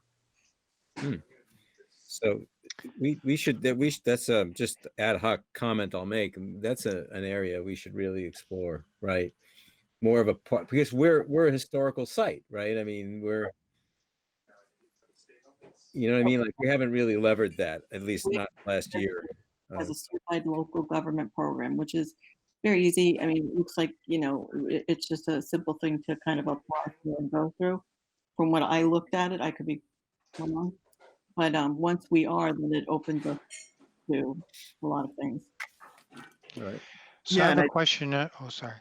No, and I was going to say is with the certified local government program, I think it also opens up opportunities because we have been, as a town, progressive with the Community Preservation Act and other things.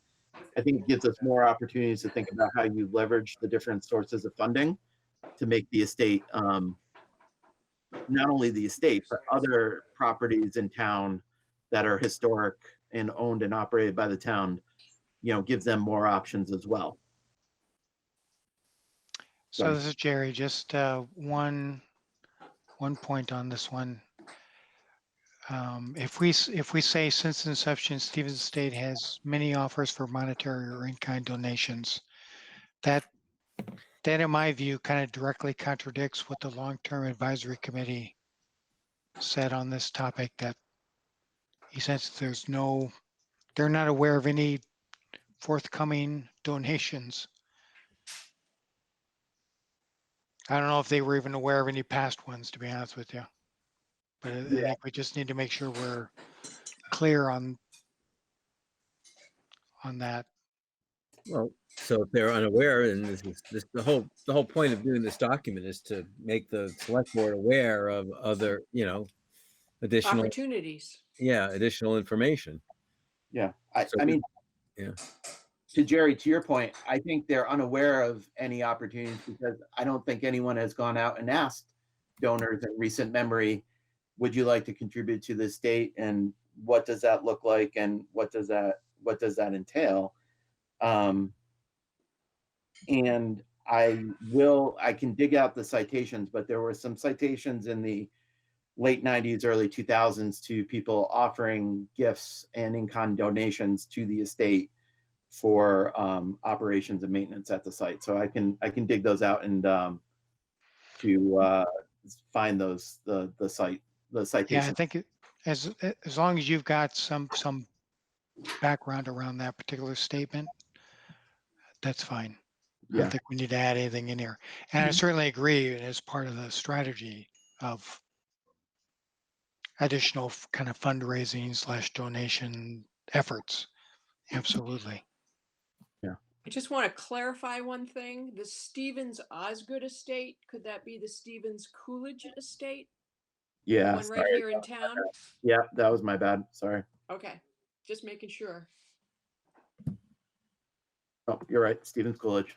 I don't know why I put Osgood in there, but And Stevens. that's owned by the Trustees of Reservations. Does that make a difference? I guess we're just drawing comparisons to a similar property.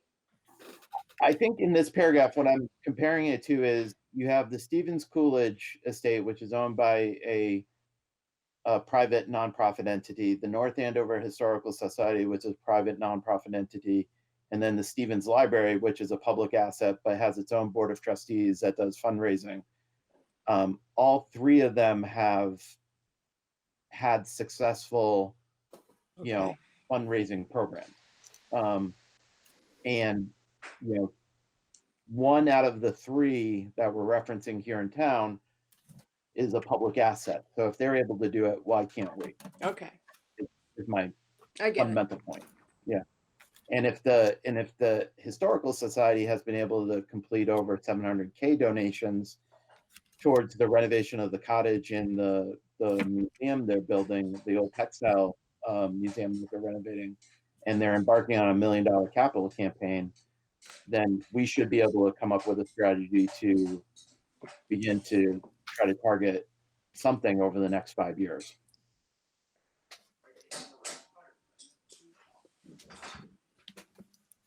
And to be fair, I would say that comes with some policy decisions around, are we going to do things like naming rights and other customary practices associated with, fundraising campaigns, right?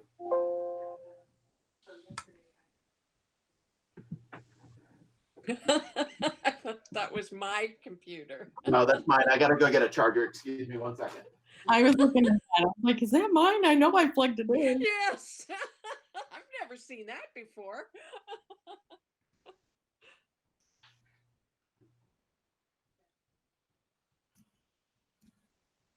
Oh, my family is cooking dinner, and the smells coming into my office are just amazing.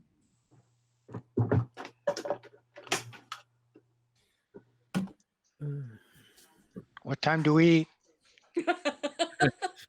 Yeah, you read my mind, Jerry. They're making biscuits. Oh, Oh, bread baking is the best. Yes. oh.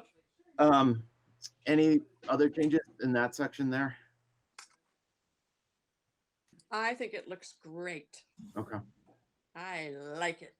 All right. And then the last one was to the point of staffing and revenue programs, linking back to the finance plan, implement the conceptual ideas.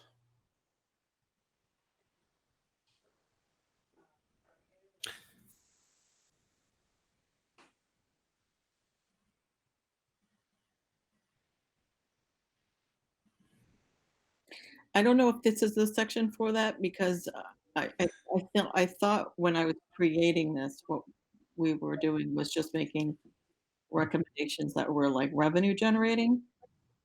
So I don't know if I would put that somewhere different, but I don't know.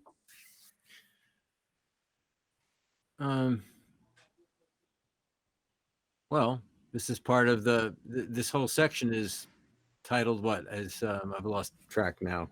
The recommendations. Yeah. So this is a recommendation. So maybe establish new staffing and revenue generating programs?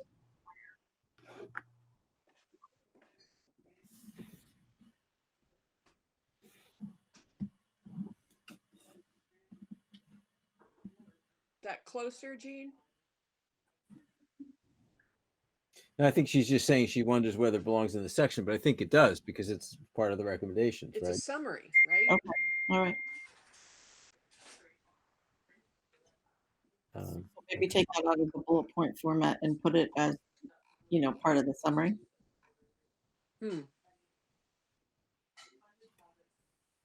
Well, actually, can you scroll back up for a second, Tom? Yep. Just tell me when you want me to stop. Yeah, I just want to see the header of the whole this entire section. It's long and okay. Near-term recommendations for 20 to 25. Okay. And then you scroll back down. Sorry, I just couldn't remember what we called it. So these Yeah, are it was an hour ago. yeah. So these are just okay. So like I'm wondering if this is more or less the conclusion to the whole report, or if we, you know what I mean? Like it's sort of like we almost need a summary at the end of. Like a Everything. capsule. Yeah, like a summary of the this is sort of like the conclusion, right? These are the things we're recommending. So it needs like a final capsule statement, final. Yeah, like a summary, recommendation summary, even.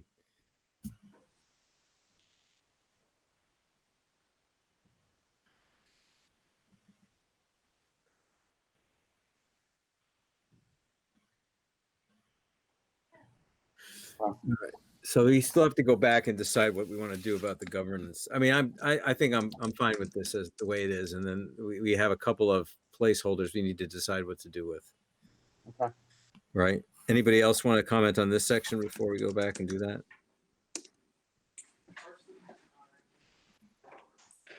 Nope. All right. So I have one thing. yeah. There's a word in that final bulleted paragraph, 3 sentences up from the bottom. It says, finally, within the convents established. Oh, it should have been covenants. Covenants. Covenants. Okay. We're not going to establish a convent at the Stevens estate. Sister. Yeah. It should have been covenants. That's a creative idea. We haven't explored that one yet. Yeah, there's a good application for the gatehouse. Yeah.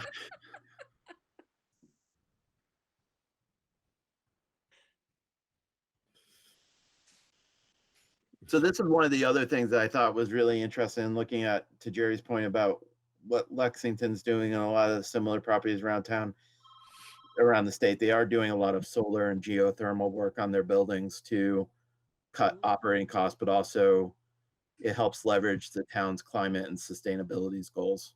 So might be something to think about. And there's a lot of free money out there to do this kind of work. Yeah, I thought that was a great addition. Yeah. Okay. All right. You want to go back up to governance? Yeah. All right. Scrolling up. All right. Andrew is saying goodbye. Goodbye, Andrew.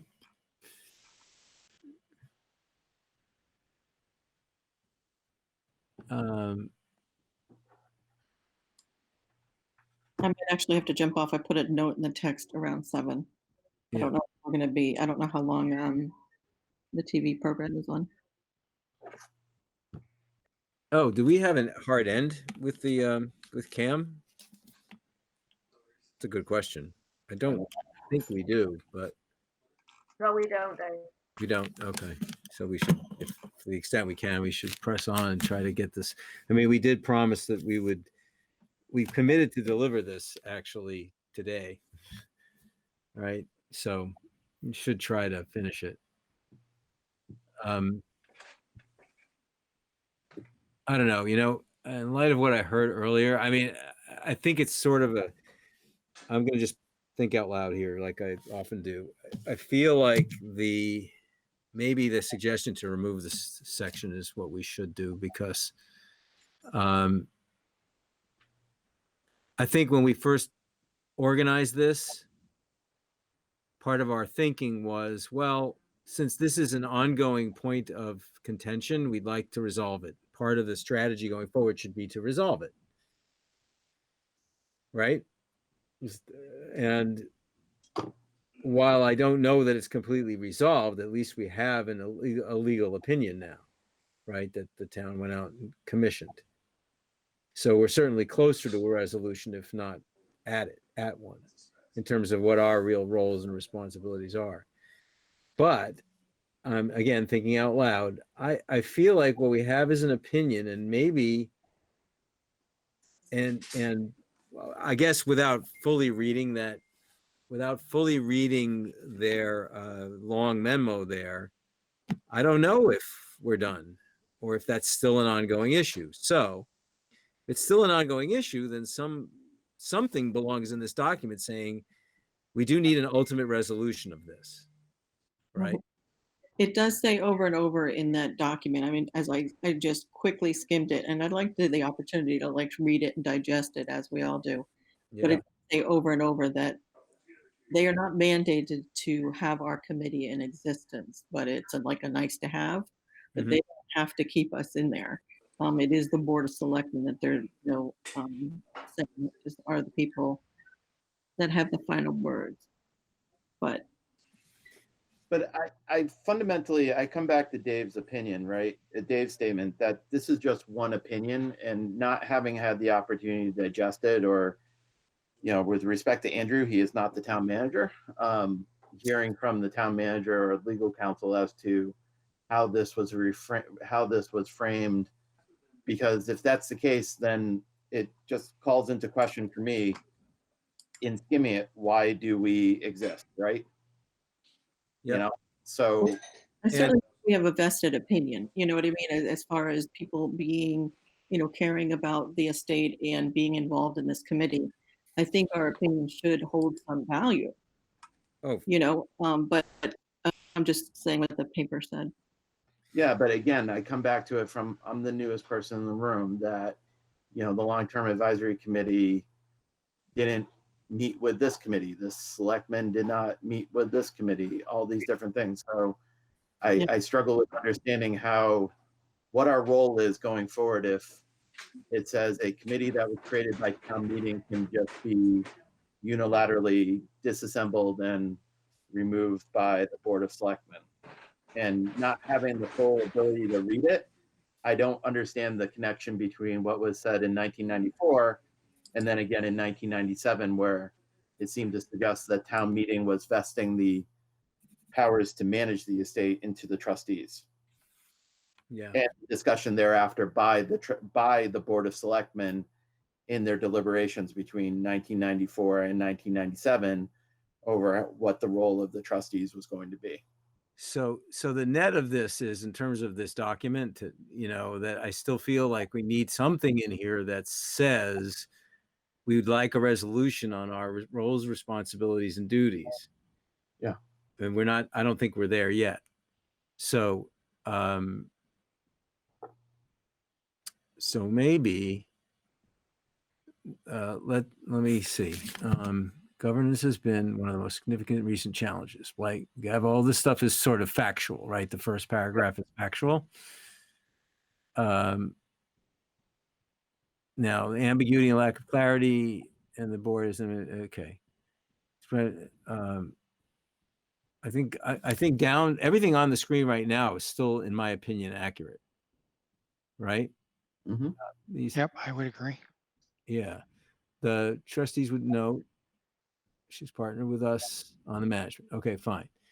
It's essential that they be concretely identified. That's fine. We've done that review. We did do that review, all available documentation, town meeting, annual reports and minutes. This document reflects that review. It's also understanding. So maybe we,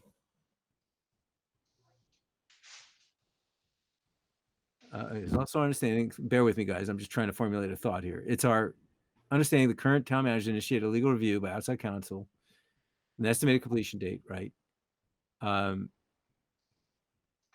I almost feel like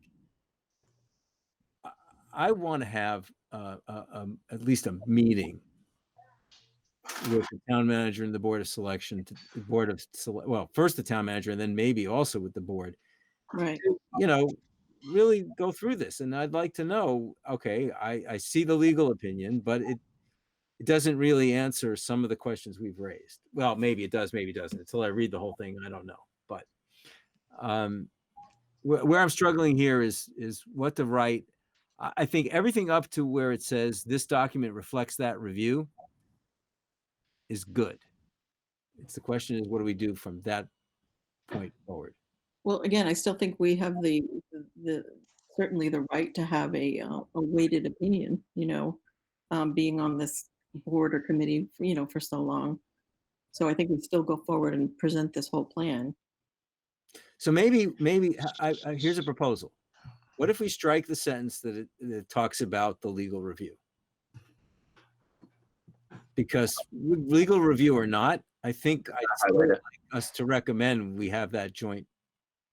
No, you're going too far. Okay.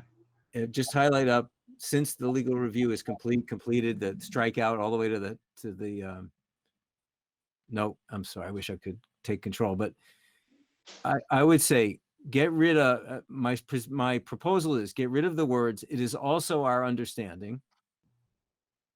Okay. From that point down to since the review is complete. Get rid of, yeah. If you took that out and made our recommendation, maybe it's good now. Our recommendation is to hold a joint hearing. I mean, certainly at that And then- joint hearing, we could hear about that legal opinion, right? And then just take if the results of the legal review are inconsistent. Right, start there Yeah. and keep Yep. going down.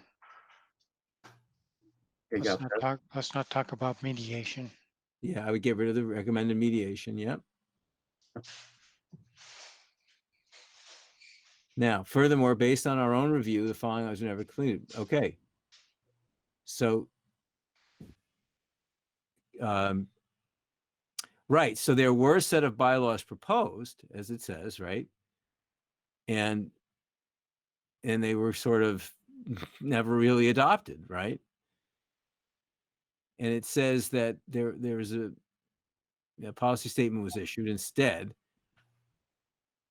And we've sort of been operating on this weird state since, right? Yeah. Yeah. Okay. So if you scroll down a little farther, okay, now maybe we lose that. Maybe you just lose the phrase if the trustees maintain management responsibility. If you were to delete that and just capitalize the I, it is our position that or maybe it's our recommendation that our first steps would be to deliver on items 1 and 2 above.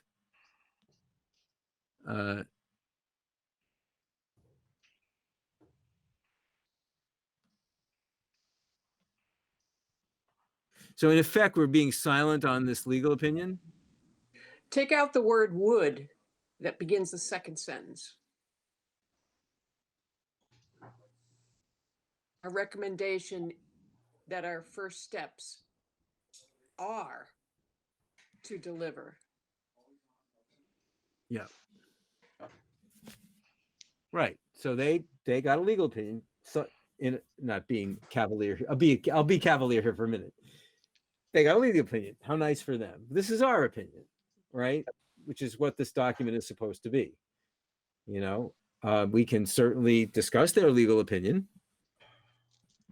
but in the end, what we want is concrete definition of our roles and responsibilities. Does everybody agree with me, by the way? I'm just I do. Yeah, I do. okay. So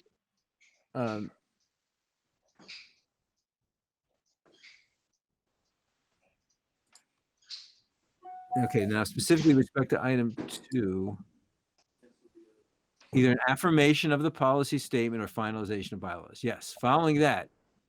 Okay, so, we deliver, I'm just thinking again, we deliver this as it now states to the Board of Selectmen, and they'll read it and they'll, have some kind of reaction. But in it, we are requesting that we get together with them and with the town manager and finalize this, right? That's what we're calling for. We're suggesting that we have a meeting, and at that meeting, they'll certainly bring up their legal opinion, which is fine. And then maybe we have the opportunity to challenge that legal opinion a little bit. Yeah. Because that, sitting here right now today, I don't know if we should or shouldn't challenge it until we read it. Maybe it's perfectly good, but this way, at least where I'm trying to get to is to be able to complete this document prior to us, A, completely reviewing that legal opinion, and B, even if we do completely review it, I think we still want to propose this, and we still want to have this meeting, right? At the very least, if nothing else, if we have the meeting and they go, you know what, it's very nice, we don't care what you guys do. Well, okay, fine, then we can all quit and go home. But hopefully that's not the result. Can I ask a question? Would it, I don't even know if this is the right format for it, but can we request to be on the Board of Selectmen on their agenda? And then present this plan as an alternative, or what our version of the recommendation is, instead of the long-term advisory committee. Oh yeah, I think as part of, we could take a vote on it. I think we probably want to vote on that, but I think we could certainly ask that we be able to present this plan at a meeting. Is that it's televised, it's in front of Melissa, the Board of Selectmen. I mean, we're kind of like saying, okay, you have a receipt of the long-term committee, and this is what we propose as our recommendation. Yeah, well, that would actually accomplish the goal we're setting here of having those three parties sit together and discuss this. So back to this section. Mhm. Are we good with the way that it's worded now, or do we need to? I guess I'm trying to figure out, as we tie up these last loose ends, what's the next step? Right. So first let's make sure, we're going to lose Gene in a minute here, but Yeah. So first, very important, does everybody like the way this is now reading? I'm fine with it. I mean, I think it not having the benefit of reading a memo that was just given to us a little bit over an hour ago in depth, it speaks to us wanting to work with the town manager and Board of Selectmen, which has, I think, been everyone's goal since I joined this group 3 meetings ago. But I think it gives us the ability to say, we haven't had the chance to review this, and here is a plan that says how we can manage the estate going forward. Let's all get together and talk about it, to be very colloquial. So I'm comfortable with it. I think we need to do a little bit of wordsmithing, and we can certainly do that offline, Dave. But I think the 90% of it is there. Yeah. All right. So let me make a suggestion, everybody, since we're getting short on time anyway, and I'm sure everybody's hungry, especially after Robin made that comment.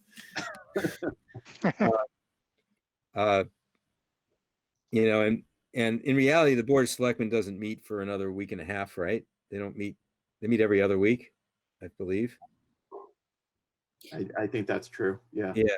So And the chairman put in a request that they hold off on making their determination on the long-term action, planning committee or whatever recommendation, until they've had the opportunity to review ours. well, they already know ours is coming, and we told them it would be there by September 15th. I'm pretty sure we said that. So we don't want to take too long to finish this. But what I was going to suggest is we should have a regular monthly meeting soon anyway. So maybe if we can do it fast enough, we could ask Tom to re-edit this. And one of our items at that meeting would be to approve it. And at that meeting, we could also take a vote on suggesting that or I guess we could take a vote now that we asked to present it.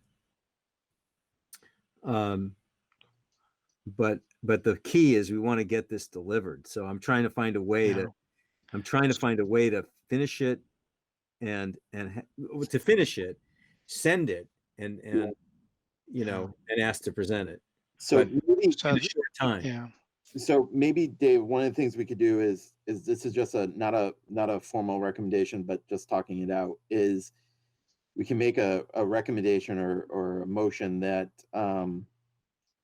if there's broad consensus that we've captured everything that we need to capture in this report, that if needed for the last section of the governance, which I think just needs some small wordsmithing, and then a few other sections need some small formatting, bullets, and small changes, that you and I could finish it offline either tomorrow, and then you would be empowered to transmit it to the chair of the Board of Selectmen and the town manager with the request that, you know, you have the opportunity to speak about it in public. that's exactly what the long-term advisory committee did. Yeah. They got to the point where the board could essentially agree on the substantive changes, the red lines and such. And then the chairperson was essentially empowered to do the final cleanup and issue it, basically. Okay. I'm fine with doing the cleanup with you, Dave. I think it's just, you know, making sure that we capture the governance. And like I said, the governance themes are all there that we talked about, for me at least. I think we just maybe need to move some of the paragraphs around a little bit, but that's small. All right. So then I'll entertain a motion as such from someone. I think we have to make that formal and agree. So I'll, okay. No, go ahead, Jerry. This Jerry, I'll take a swing at it. Mhm. So I make a motion that the board adopts the version 3 document with the red lines as written, with final editorial cleanup, you know, formatting and such, editorial cleanup to be done between Tom and Dave. Once finalized, Dave can issue it to the select board and the town manager on behalf of the board. And do you also want to add to it that I request that we present it? Mhm. Yep, I'll take that friendly amendment, Dave. Okay. And I'll second that. Thank you. All right, let's take a vote. Oh, well, any further discussion? I think everybody's hungry. I'll go around and we'll ask for an aye or a nay. First, Jerry Justin, Aye. Robin Ellington, Aye. Jean Irwin, Aye. Tom Duggan, Aye. Dave Brown votes aye, so we have it unanimous. Okay, great. Tom and I will work on it tomorrow. I'll clean it up, and I believe it, as far as I can tell it, it would be appropriate to email it to everyone and then also deliver it to the select board and request that we be able to present. And I mean, we, like all of us. I can present it, but you guys, as many as possible to be there. Tom, thank you for all your Oh, work. yeah, I wouldn't miss it. Yeah. Okay. And so the Is only it thing, too soon to make a move to adjourn? Yep. Tom had a comment though. Go ahead, Tom. one favor, if as you're reading through this tonight or tomorrow morning, if you find any other, you know, edits, you know, spelling mistakes, grammatical mistakes, or, you know, different things like that, just, you know, feel free to send them over to Dave and I, and then I'll incorporate them as we do one last read through tomorrow. Okay. So Robin, thank you for your emails, because I know you sent me a couple while we were. Ignore the first one because you took out the entire paragraph, which Oh, would okay. make my suggestion moot. Okay, but if there's small things, and then Jean, if you want to just give me some suggestions on the bullets, I kind of understand where you're going with that, but I'll bullet it back out tomorrow morning with Dave. I'll point out the, that's all. I mean, I like your verbiage, but I just kind of like the format it for just to be ease. Yeah, you're absolutely right. As I'm reading it, it's too thick. It needs to be bulleted out just for the ease of reading. It's too thick. Yeah. Yeah. Okay. Thank you for doing work on it. Before we sign off, we should try to agree on a date for our normal meeting. I Um, thought it was tomorrow night. no, I don't have that either in my calendar. yeah, and I would have Really? had to have, I would have had to have, Awesome. sorry, guys, I would have had to have requested that 48 hours ago anyway. So how are people, do people like what, you guys all like Wednesdays? Oh, I'm Yeah, fine with Wednesdays are fine. yeah, Wednesdays are good. Okay. Never mind. So can we just do next one? Do you want to do next Wednesday? The 23rd? Actually, yeah, you know what? We probably should, just in case they select board after we send them this thing says, sure, come on in and talk with us on the 28th. So it would be good to meet before that, probably. Oh yeah, I can do. I'm sorry, that's a morning appointment. Yep, I'm okay next Wednesday. I can do next Wednesday. I can do next Sure. Wednesday. too. All right, Joanna, does that work for you? Yeah, I'm trying to read your lips. Okay. All right, good. All right, then next Wednesday it is. We'll put together, yeah, if anyone has any input for the agenda, send it to me, please, tonight. And I'll email out tomorrow. I'll request Wednesday, the 23rd. Hopefully there's nothing going on that will prevent that from happening at 5 o'clock. Okay. Okay. All right. So now, Robin, you may. Drum roll, please. I would like to make a motion to adjourn. I'll second that. Anybody? Well, all right. Anybody opposed? Speak now. No. All right. No. Wonderful. Thank you, everybody.